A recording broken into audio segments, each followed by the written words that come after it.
Coucou tout le monde, j'espère que vous allez bien aujourd'hui. Nous sommes le 11 juillet, au moment où je tourne cette vidéo. J'espère que pour vous, ça va. Il s'est passé un truc un peu original avec la vidéo. C'est que normalement, je vous avais tourné une vidéo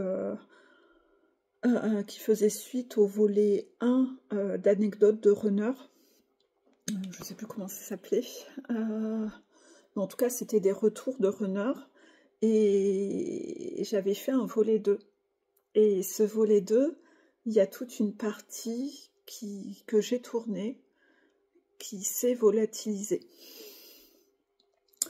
Moi, j'y ai vu un signe. C'est-à-dire que je me suis dit, si cette partie-là s'est volatilisée, c'est qu'il est beaucoup trop tôt pour que je donne ces clés de compréhension publiquement au collectif runner d'un travail qui avait été fait en consultation, voilà. Sans doute parce que vous allez devoir être encore observé et testé là-dessus et voir si vous avez le déclic de vous-même avec les autres clés peut-être, je ne sais pas. En tout cas, cette partie-là a été effacée.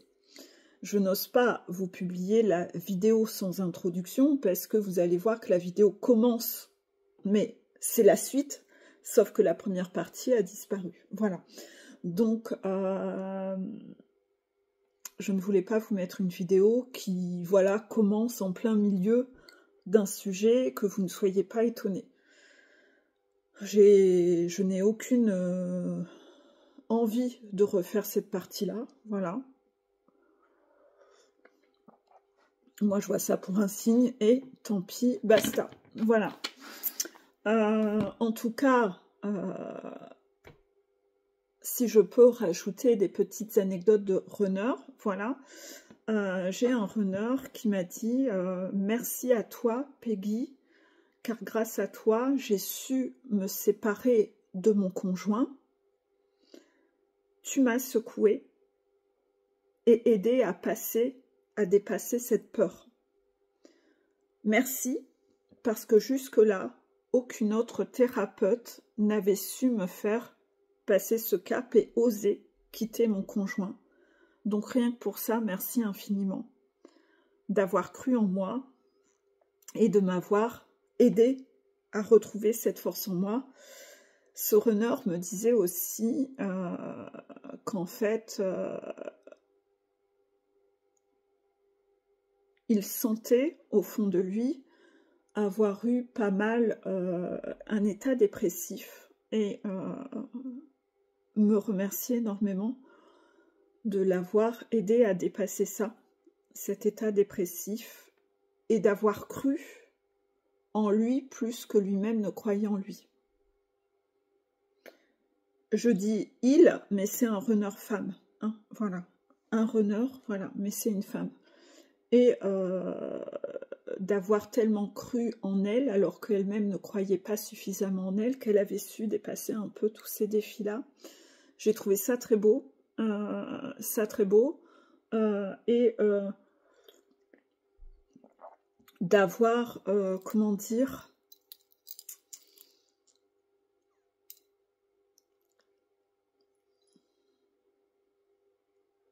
c'est bon, c'est tout? D'accord. Oui, cette personne disait que de ce fait-là, elle sentait bien que pour la suite, j'arriverais à l'aider à lui insuffler encore cette énergie, voilà, qu'elle n'arrivait pas à trouver seule, ni avec d'autres thérapeutes. Voilà.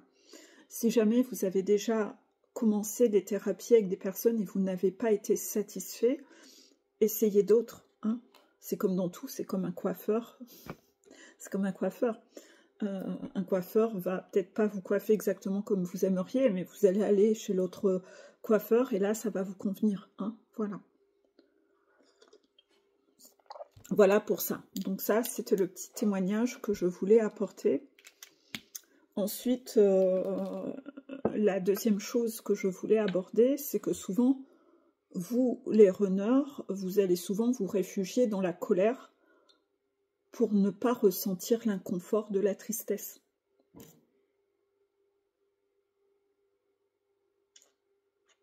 C'est parce que je vois un truc bouger en bas, c'est bizarre. Voilà. Souvent, c'est encore un mécanisme contrôlant de fuite. La colère est plus confortable pour ne pas ressentir la tristesse. Et observez, il y a beaucoup de situations où vous vous réfugiez dans la colère, mais en réalité, vous ressentez une tristesse. Et c'est pour ne pas ressentir la tristesse. Le problème, c'est que vous devenez très belliqueux, et inévitablement, ça a certaines conséquences, puisque votre angle de vue et comment vous pensez va insuffler une verbalisation qui ne sera pas OK, et votre façon d'agir ne sera pas OK aussi. Tout sera piloté par la colère, alors que de base, ce n'était pas du tout l'énergie dans laquelle il fallait être. Beaucoup de runners également ont un lampadaire, mettent un effet halo sur les conversations en face à face. C'est quelque chose que je ne comprends pas trop, surtout que le runner en général, de par son profil évitant, va avoir beaucoup plus de mal à aborder un sujet et se livrer en face à face. Il y arrivera nettement mieux par écrit, parce que par écrit, il est un peu dans sa bulle, il a le temps de réfléchir à tout ce qu'il a envie de verbaliser, et sans être interrompu, sans être dans l'intimidation, sans ressentir l'énergétique. Et en général, pour lui, c'est beaucoup plus facile de le faire soit au téléphone à distance, sans être en face, voir les mimiques sur le visage, etc. Voilà.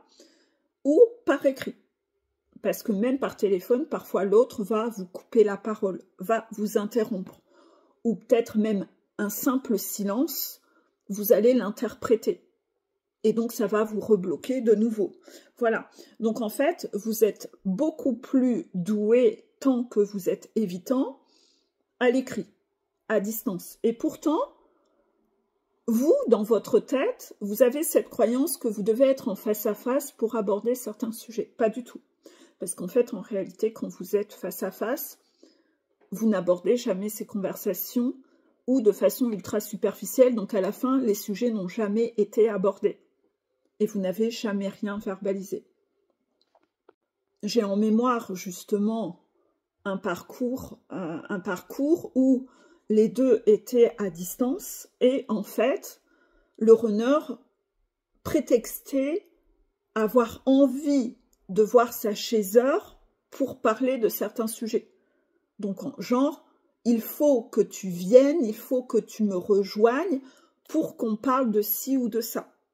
Sauf que la chasseur, sa vision à elle, c'est « ça sert à rien ». Ça sert à rien. On s'est vu plein de fois.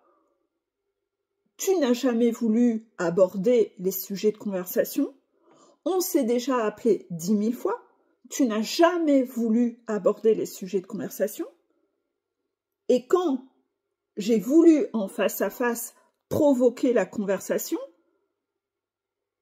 soit tu te fermes, soit tu verbalises 10%, soit tu me rejettes. Donc en fait, pourquoi ferais-je des heures et des heures de route pour de nouveau ce genre de fiasco? Si on doit en parler, faisons-le à distance. Ça ne sert à rien que je sois de nouveau en sacrifice pour quelque chose qui n'aboutira à rien. En face à face, tu ne sais pas communiquer avec moi. En face à face, tu ne sais pas communiquer avec moi. Et c'est très propre au profil évitant. C'est temporaire tant qu'il n'a pas guéri sa partie évitante, même s'il est capable de communiquer dans certains contextes en face à face, dans le contexte avec sa chasseur, il n'y arrive pas. L'énergie, il est troublé, voilà. Il n'y arrive pas. Donc arrêtez parfois de mettre des effets halo sur certains modes de communication. Ça n'a ni queue ni tête. Et c'est pas qu'avec votre chasseur.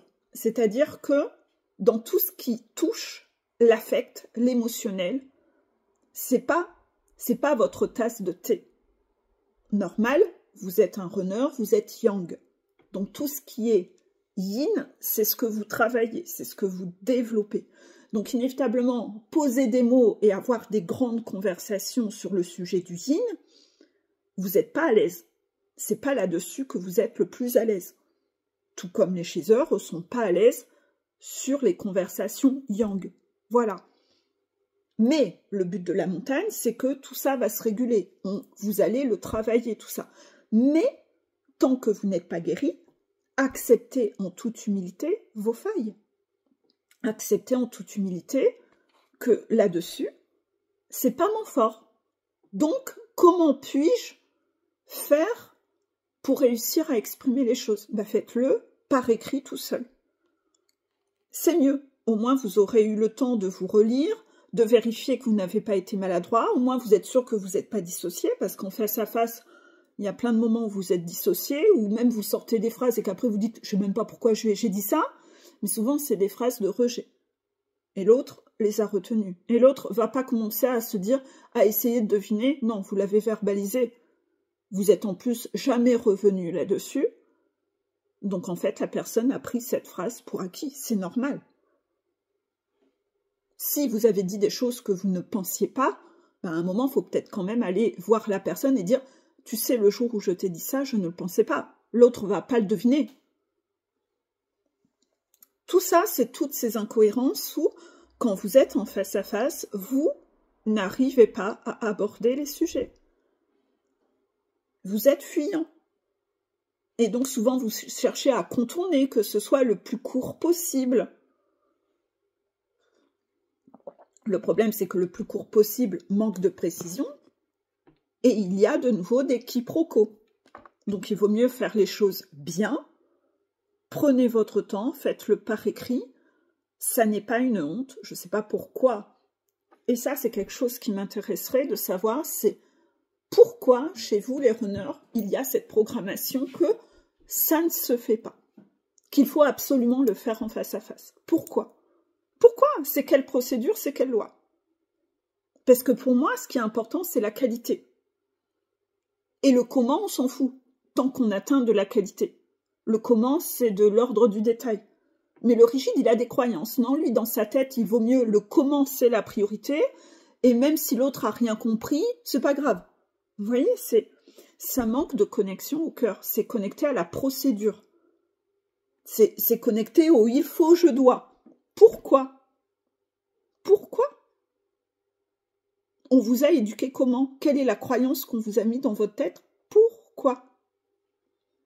Je vous expliquais comment à 15 ans, je sentais qu'il y avait une rupture avec ma maman. Je lui ai écrit une lettre. J'étais incapable de le faire en face. Ça a débloqué beaucoup de choses.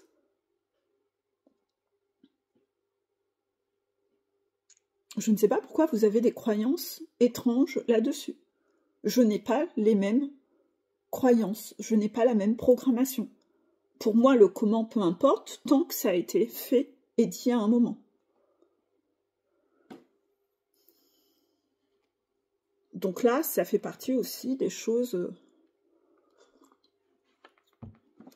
que j'ai un peu du mal à comprendre parfois. Voilà. Mais c'est utile, parce qu'au moins ça vous montre « Ah, bah c'est vrai, tiens, Peggy, elle a raison, pourquoi ?» Voilà, posez-vous la question de « Pourquoi ?»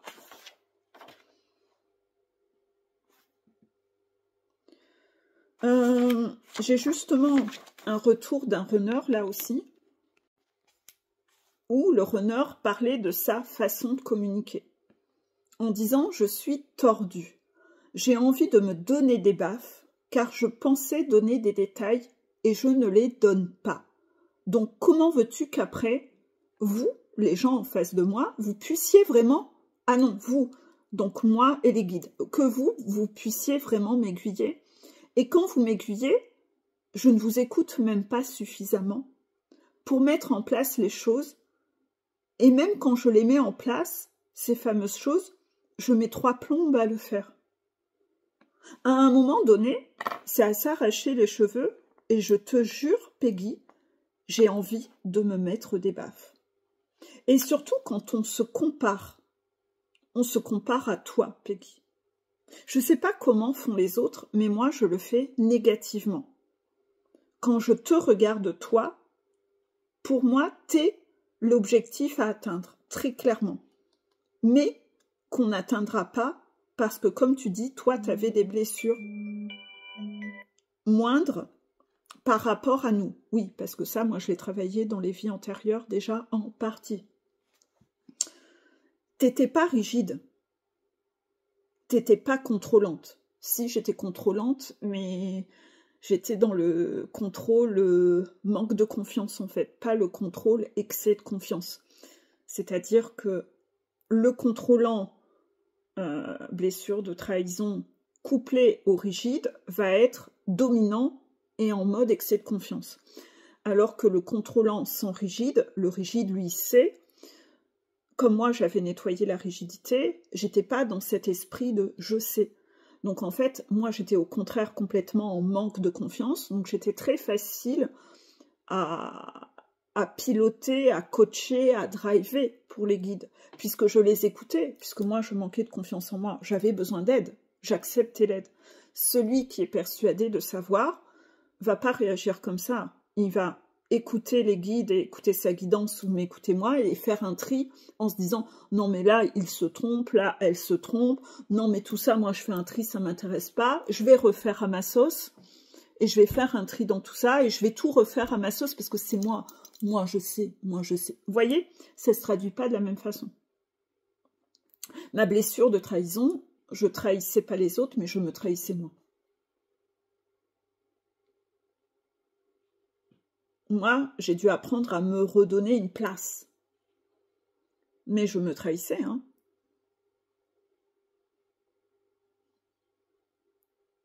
Voilà. Donc, t'étais pas chiante, t'étais pas têtue, c'est vrai. J'avais pas ces particularités-là. Vous voyez, j'ai les contractions, les guides le confirment. T'étais pas bourrique, non, pas du tout, c'est vrai. On se dit, Peggy, elle y est arrivée 1000 fois mieux, 1000 fois plus vite. Et c'est nul de se comparer. Le plus grand juge, au final, c'est soi-même.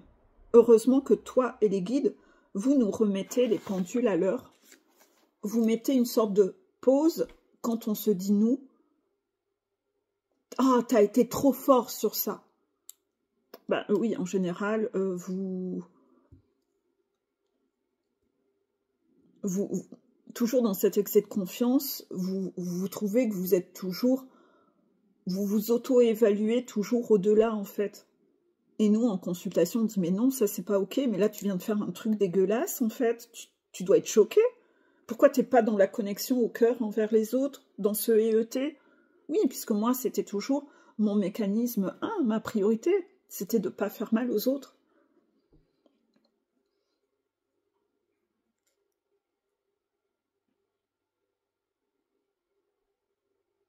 Et le runner, au bout d'un moment, se dit, mais en fait, je suis quelqu'un de dégueulasse. Oui, mais il est obligé de passer par ça. C'est cette culpabilité positive qui va faire que là, il va enfin ouvrir les yeux, il va se rendre compte qu'il n'est pas si victime que ça des autres, que lui-même, il a dupliqué des choses, qu'il a fait du mal à des gens. C'est ce qui va lui donner ce côté, ça va lui insuffler l'envie de faire autrement et de plus faire mal aux autres, d'être dans le EET. C'est pas facile de se dire ça, dit ce runner. C'est l'ego qui prend un coup de pelle, mais d'un autre côté, mon Dieu, qu'est-ce que c'est vrai. Oui, c'est l'ego, c'est le serpent qui prend un coup de pelle, mais ce serpent, il vous fait faire n'importe quoi. Donc à un moment, il faut se séparer de ce serpent, parce que au final, ben ouais, c'est la dure réalité à entendre, mais c'est de là que, même si c'est inconfortable temporairement, c'est ce qui va changer la donne après et vous n'allez plus agir comme avant. Donc moi, j'ai quand même beaucoup de runners qui ont déjà passé ce cap-là, qui sont dans ce cap de ouvrir les yeux, de se rendre compte, c'est inconfortable. Ils se remémorent toute l'histoire avec l'angle beaucoup plus réaliste de ce qu'ils ont fait, alors qu'avant, ils déformaient la réalité pour la rendre plus confortable. Et puis là, ils ont beaucoup plus de conscientisation et se rendent compte finalement, oui, je me suis vachement menti à moi-même sur tout ça. Et donc là, ils commencent à faire autrement, un peu tous les jours. Et là, ils sont en train de semer de meilleures graines tous les jours.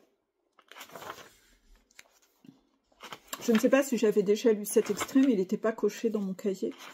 Donc j'ai préféré le faire. Oh. Je continue de regarder si j'ai encore des anecdotes à vous relater.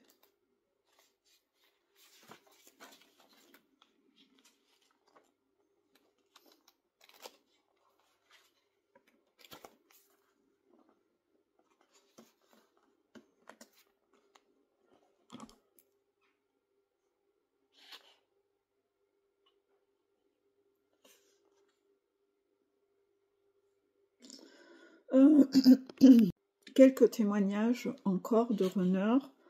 Un runner qui dit oui, je confirme. En fait, c'était un runner qui avait fait un témoignage que j'avais diffusé et qui avait dit que dans sa tête, il ne faisait que baisser la valeur des autres. Et ce runner m'a dit merci à ce runner d'avoir osé dire ça. J'ai trouvé ça courageux de sa part de l'avouer. Ben parce que, en fait, c'est vrai, moi aussi, je fais exactement la même chose. Dans ma tête, je n'arrête pas de baisser la valeur des autres pour remonter la mienne. Quand vous lisez les diapos sur les pervers narcissiques, vous apprenez que ça, c'est les pervers narcissiques qui font ça. Donc, normalement, vous devez avoir un regain d'ambition de « il est hors de question que je m'abaisse à avoir la même façon d'agir et de penser qu'un pervers narcissique. » Donc, voilà. Vous êtes un peu dans ce bas de la piscine, vous voyez bien que vous êtes en train de vous noyer, mais qu'est-ce que je suis en train de devenir? Normalement, vous devez avoir envie de donner ce coup de pied au fond de la piscine pour remonter là où c'est beaucoup plus lumineux. D'accord? Runner qui a une maman instite, et le soir, les enfants, ils ne doivent pas faire de bruit. Non. Et donc, le runner est pareil avec ses propres enfants. C'est qu'un enfant, ça ne doit pas faire de bruit. Sa maman donnait toute son énergie au travail. Elle montrait qu'elle appréciait les enfants. En fait, elle les appréciait pas tant que ça. Elle jouait une sorte de rôle au travail. Mais en fait, comment elle est avec ses propres enfants à la maison, fiasco total en fait. Hein. On dit toujours que c'est les cordonniers les moins bien chaussés. Bah là, c'est typique de ça. Cependant, cette phrase « c'est les cordonniers les moins chaussés », c'est une forme d'hypocrisie. C'est quelque chose qu'il va falloir corriger. C'est-à-dire que si vous-même vous vous rendez compte que vous êtes comme ça dans votre travail, c'est inadmissible. Personnellement, moi, je ne suis pas comme ça en dehors. Enfin, je suis alignée. C'est-à-dire que ce que je prône sur la parentalité, c'est ce que moi-même je fais dans ma vraie vie. Je ne joue pas un personnage dans mon travail pour après aller faire le contraire derrière.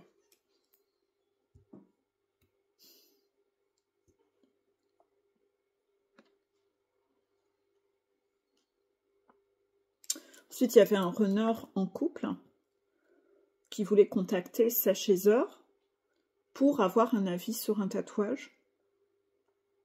La chasseur lui a répondu « Moi? Non, va demander à ta karmika. »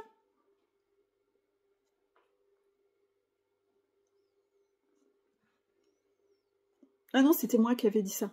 Pardon. Pardon. J'ai tellement mal écrit les notes, je m'en rappelle.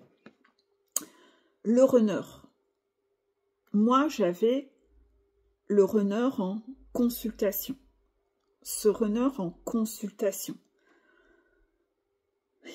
voulait contacter son chasseur pour avoir un avis sur un tatouage. Et c'est moi qui lui ai dit « Pourquoi tu veux contacter ton chasseur pour demander un avis sur ton tatouage? Tu veux pas te séparer de ton karmiko? Ton karmiko est tellement important, demande plutôt à ton karmiko un avis. » Et moi, je lui avais même donné comme conseil, tu devrais même écrire un tatouage, Karmiko Forever. Bon, j'avais pas dit Karmiko, j'avais mis le prénom. Hein. C'est ça que tu devrais te tatouer. Donc si le Karmiko s'appelait Roger, mais non, on va te faire tatouer Roger Forever. Voilà. Et ça, typiquement, c'est ce manque de loyauté, comme on est dans le portail de la loyauté, auquel je confronte les runners en consultation. Ce double jeu. Où à chaque fois, je dis, mais c'est pas honnête ce que tu fais. T'es encore en train de jouer double jeu, là?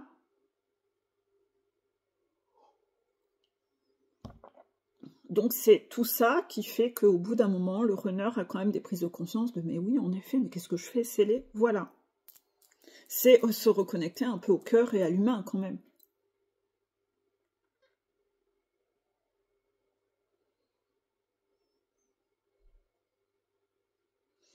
Ensuite, le runner, il va devoir voir que sa karmika ou son karmico a quand même des particularités un peu stupides.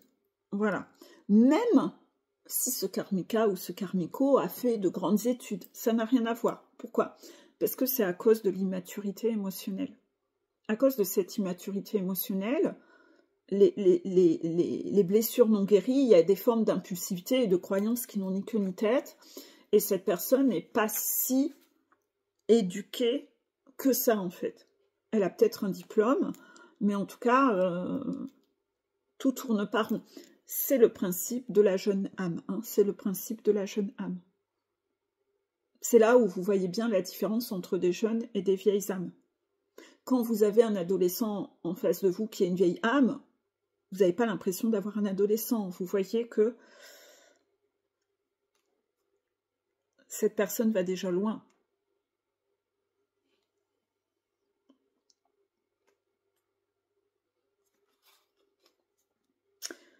Au final, le runner, au contact de sa karmika et de son karmico, va sans cesse être décentré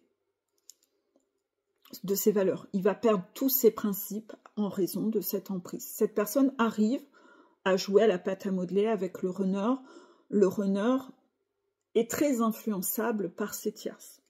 C'est ce qui fait qu'il n'est pas solide. C'est ce qu'il a à travailler sur et à prouver au guide de j'ai guéri ça, non mais là j'arrête de me laisser influencer par les tierces.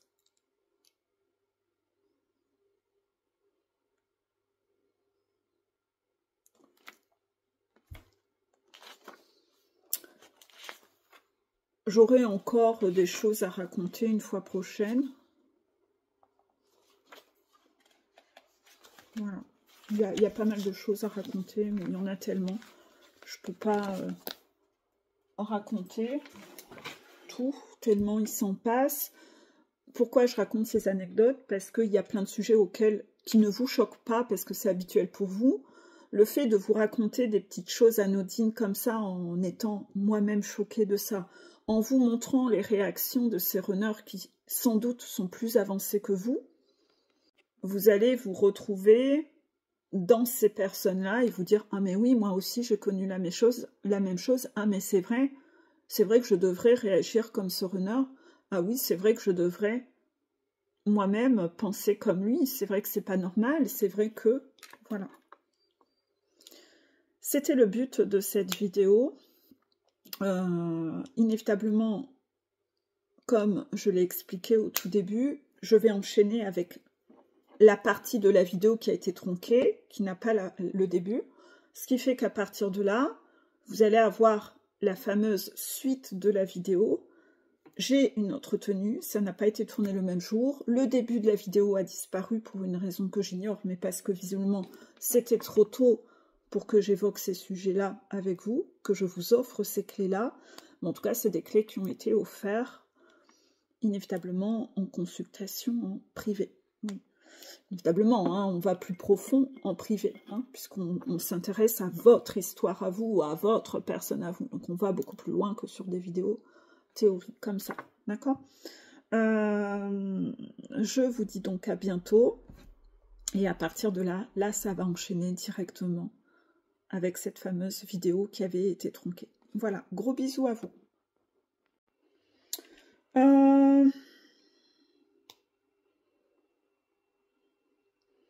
Le runner m'avoue aussi toujours chercher à fuir le conflit et donc être sans cesse dans l'évitement des réelles conversations profondes et user de beaucoup de stratégies fourbes en couple pour justement éviter cela. Donc beaucoup de manipulation, de séduction, de fourberie, plein de mécanismes contrôlants pour à chaque fois éviter les conversations. pour justement aussi ne pas avoir à assumer ma part de responsabilité, ne pas vivre l'inconfort d'entendre des choses que je n'ai pas envie d'entendre. On en revient toujours à la même chose. Le runner m'avoue avoir vraiment du mal à écouter les autres et faire de ce fait faire les questions-réponses. C'est beaucoup plus confortable. Il avoue ne pas du tout être dans le donner-recevoir et en général se dissocier au lieu d'écouter l'autre. Ça l'ennuie d'écouter l'autre. Il n'a pas envie d'écouter l'autre.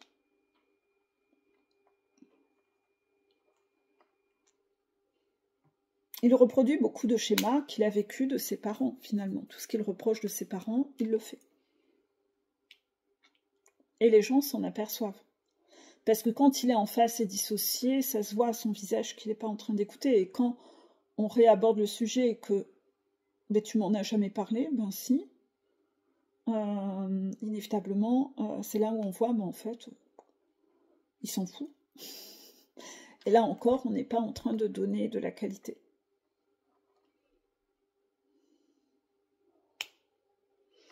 Le runner avoue chercher à fusionner avec les autres pour recevoir. Mais par contre, ne veut pas s'engager, parce que dans l'engagement, il devrait lui-même donner.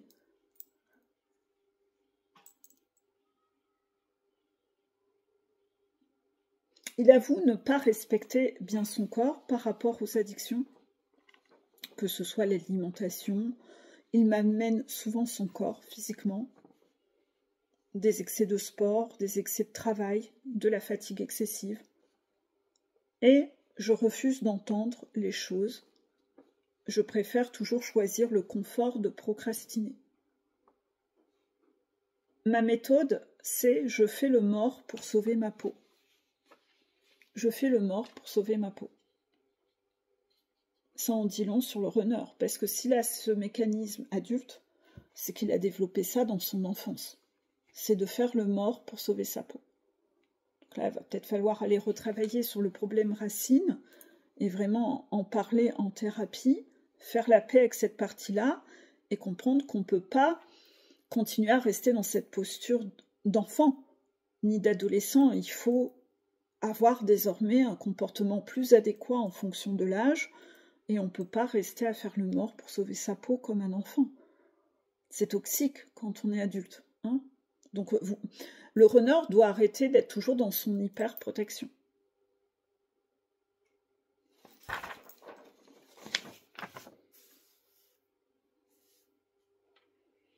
Le runner m'avoue que de la façon dont il a été éduqué enfant, ses parents l'ont éduqué dans la surstimulation, c'est-à-dire toujours être actif, faire plein d'activités pour la vitrine, pour être le meilleur, pour montrer que nous, on fait ci, on fait ça, mes enfants font ci, mes enfants font ça. Le problème, c'est que le runner a toujours été surstimulé par l'extérieur. Il ne sait pas se poser, il ne sait pas s'ennuyer. Il a toujours besoin d'avoir des compensations extérieures qui vont l'occuper. Il ne sait pas se nourrir intérieurement. Et il continue à rester dans cette surstimulation. Parfois même, il éduque ses enfants dans cette surstimulation et la vitrine. Donc tu es un enfant, tu vas à l'école tous les jours, mais tu vas faire en plus natation et tu vas faire de la compète en natation. Tu feras de la musique et tu deviendras, tu iras faire des concerts et des... Voilà, hein, tu dois devenir un futur Mozart et éventuellement, ben, je vais aussi te trouver une autre activité qui impressionnera tout le monde dans encore autre chose pour montrer, t'as vu, moi mon enfant c'est le plus fort dans tout. T'as vu le haut standing, ça fait bien. Parce que c'est un peu cet esprit de compétition, de vitrine, concours de bits. Mais dans tout ça, on est en train d'utiliser l'enfant pour la vitrine et c'est très mauvais pour le développement d'un enfant. Un enfant doit être capable de s'occuper seul aussi par lui-même et de pas toujours aller s'alimenter à l'extérieur, sinon il est perdu et c'est pas gérer sa frustration, c'est pas s'occuper. C'est très... il va développer un retard émotionnel. Et c'est pas bon du tout pour un enfant. Quand j'ai éduqué mes enfants en bas âge, j'ai toujours pris l'habitude d'avoir du temps avec eux et de leur laisser du temps libre où ils doivent s'occuper seuls. Pour qu'ils ne soient pas dépendants de moi, qu'ils soient heureux. Et inévitablement, mes enfants ont ce parfait équilibre dans leur façon de fonctionner. Ils ne sont pas obligés d'être toxiques envers les autres pour qu'ils soient leur jouet et le fou du roi qui distrait le roi. Vous voyez ?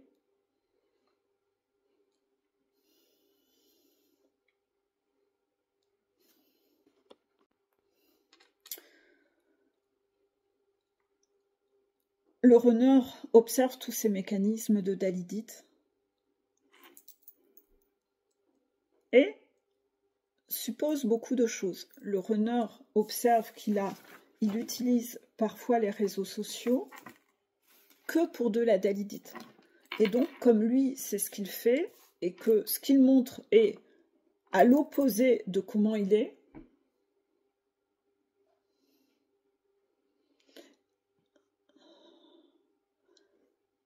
je vais donner un exemple concret.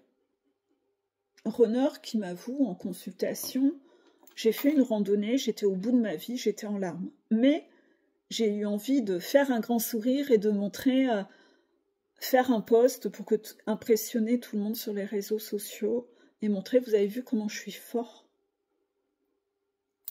Vous voyez, la réalité, c'est que je suis au bout de ma vie, je suis en train de pleurer, mais ce que je veux poster sur le réseau social, c'est complètement le contraire. Vous voyez toujours ce jeu de rôle, les masques, la dalidite. Et comme on travaille beaucoup le travail d'authenticité avec le runner m'a dit, ben, je ne l'ai pas fait. Mais en tout cas, c'était mon intention, c'était mon mécanisme naturel, c'était de le faire, comme je faisais toujours. Et de ce fait-là, comme le runner utilise les réseaux sociaux comme ça, le runner suppose que tout le monde utilise ces réseaux sociaux comme ça. C'est-à-dire, ce que je suppose est une confession sur moi, mais je suppose que tout le monde fait ça aussi. Non. Non. Tout le monde ne fonctionne pas de la même façon. Donc, n'allez pas non plus vous remettre au cœur en position de roi. C'est pas parce que vous le faites que tout le monde le fait. Il y a des gens qui font ça, oui. Mais tout le monde, non. Voilà. Personnellement, je n'utilise pas mes réseaux comme ça. Voilà. Donc, je me sens pas concernée. Mais par contre, c'est une confession. J'en apprends sur la personne qui le suppose. Ah oui.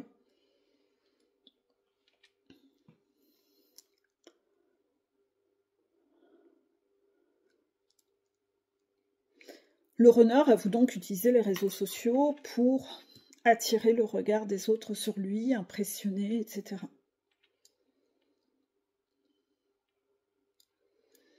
Le runner décide enfin,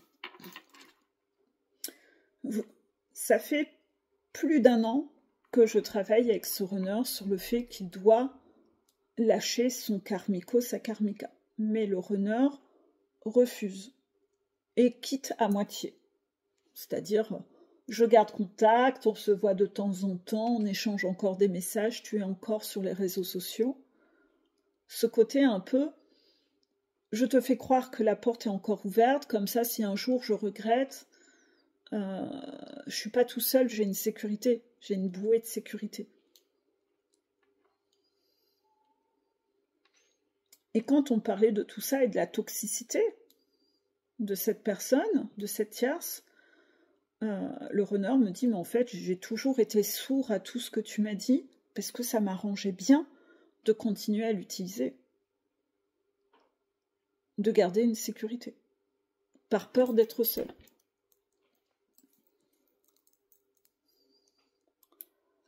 Donc là, le runner a enfin décidé de dire à l'autre, non mais en fait, je ne veux plus qu'on se parle. Voilà, c'est mort, je ne veux plus qu'on se parle. C'est vraiment le cap où on arrête les échanges et je te retire de mes réseaux sociaux. Ok, là c'est beaucoup plus solide, là c'est beaucoup plus droit, là c'est beaucoup plus fiable. Oui. Cette tierce a répondu « Merci de m'avoir rendu ma liberté ». Au moins les choses sont claires. Arrêtez d'utiliser les gens, de vouloir un harem. De vouloir faire encore de la cumulite, accumuler des personnes, des roues de secours. Ça manque de loyauté, c'est de la trahison, c'est de la stratégie, ça n'est pas connecté au cœur. Ça n'est pas authentique.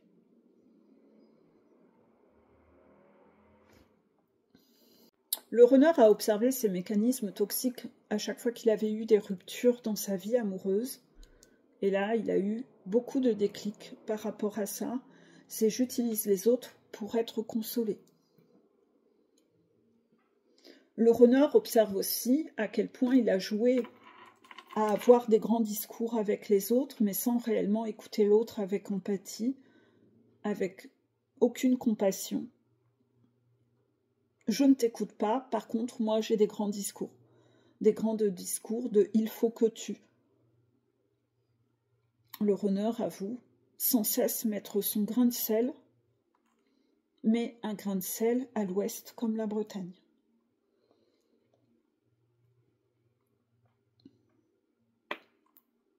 Le runner parle avec sa fratrie, puisque le runner souvent a des frères et sœurs, et ils se disent « on n'a jamais appris à communiquer correctement, nos parents ne nous ont pas appris à communiquer correctement, mais pourquoi, maintenant à l'âge adulte, on ne décide pas de faire mieux? Pourquoi on duplique? On n'a plus d'excuses. » Très bien. C'est typiquement sur tout ça, sur le fait d'arrêter de chercher des excuses que je vous fais travailler. On envoie des défis séduction au runner pour voir un peu comment il réagit et s'il part dans la séduction, s'il est fiable, solide ou s'il est encore en mode séducteur. On lui fait rencontrer des gens qui prennent beaucoup de place, auto-centrés sur eux, leurs besoins, sans donner de place aux besoins des autres. Ça fait payer un peu déjà le karma de ce que le runner a fait. Et en même temps, le runner voit à quel point c'est laid. Inévitablement, ça lui donne plus envie de le faire lui-même. Hein, voilà. Le runner me dit à la fin, je pensais briller, mais en fait, je suis quelqu'un de dégueulasse. Quand je parle de Dalidite en coaching, souvent, je parle du film Podium avec Poulvorde, qui se prend pour un Claude François et qui a tellement besoin de faire son show avec son costume à paillettes sur ces estrades de supermarché où il n'y a personne qui le regarde. La Dalidite renvoie un peu à cette image un peu pathétique, qui ne met pas en valeur. Vous allez devoir un peu vous méfier de tout ça, car quand vous-même vous jouez à ça, voilà, c'est pas... ça fait un peu kitsch, ça fait un peu too much, et beaucoup de gens s'en aperçoivent. Ça se voyait peut-être pas à 17-18 ans. À votre âge, ça se voit en fait. C'est comme si vous gardiez en tête un pote qui a fait un truc de Dalidite à 15-17 ans, il a eu du succès, et à 50 ans, vous cherchez encore à faire comme ce gamin de 15-17 ans. 50 ans, c'est pathétique. Vous ressemblez à Poulvorde sur son estrade de supermarché qui se prend pour Claude François alors qu'il n'y a personne qui le regarde. Ça ne vous met pas en valeur, en fait. L'authenticité est toujours plus belle. Ah ben oui, inévitablement.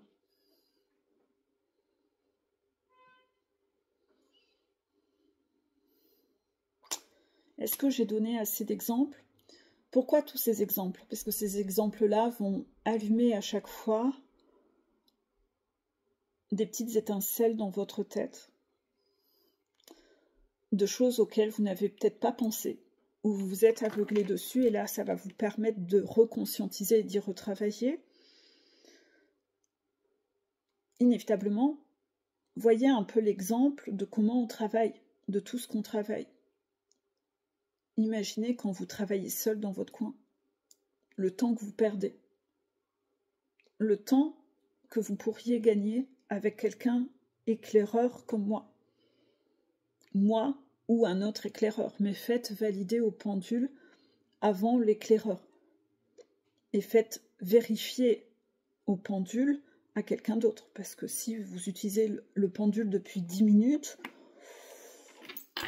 vous n'aurez peut-être pas la bonne réponse. D'accord?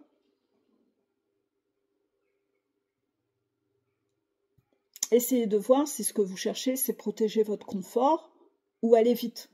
Vous voulez gagner du temps de vie ou vous voulez rester dans votre zone de confort? Quelles sont vos priorités? Moi, j'ai toujours cru que le temps de vie, c'était ce qu'il y avait de primordial pour un mortel. Il y a des gens, ils s'en foutent. Ils s'en foutent. Donc, à chacun ses priorités, inévitablement. Et la méthode que tu emploies, inévitablement, te fait soit gagner du temps ou perdre du temps. À toi de voir si tu es masochiste, contrôlant, avec ce duo-là, voilà. Ou dominant, contrôlant, rigide. Donc c'est moi qui tiens les rênes, je fais comme avant, mais en fait tu ne remets pas en question les choses. Si tu as un excès de confiance, tu n'as pas besoin d'aide, tu ne veux pas te confronter à être contredit, parce que déjà être contredit c'est inconfortable, mais en fait il y a toujours un prix à payer, c'est le temps. C'est le temps que tu perds. Inévitablement. Je revois des papillons blancs passer. Il y en a beaucoup cette année. Jamais eu une année où j'ai eu autant de papillons blancs dans mon jardin. Donc là aussi, j'avais encore eu des symboliques papillons. Enfin, voilà. Voilà. Je vous fais des gros bisous. J'espère que vous avez aimé ce volet 2. Voilà. Belle journée à vous et à bientôt.